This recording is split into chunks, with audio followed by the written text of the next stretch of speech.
नमस्कार. कोल्हापूर जिल्ह्यातील हातकणंगले तालुक्यातून एक मोठी कारवाई समोर आली आहे.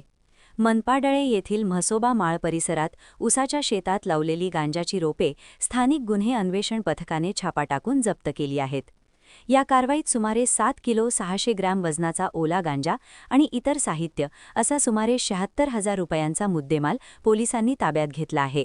या प्रकरणी संतोष सर्जेराव शिंदे वय 36 राहणार शिंदे वस्ती मनपाडळे याला पोलिसांनी ताब्यात घेतले असून त्याच्या विरोधात वडगाव पोलीस ठाण्यात गुन्हा दाखल करण्यात आला आहे.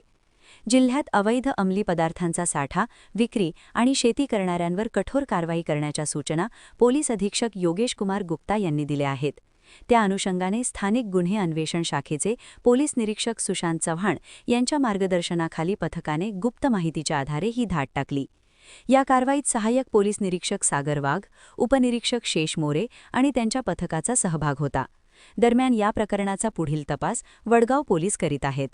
आणखी बातम्यांसाठी पाहत रहा ग्रामदेवता न्यूज प्रतिनिधी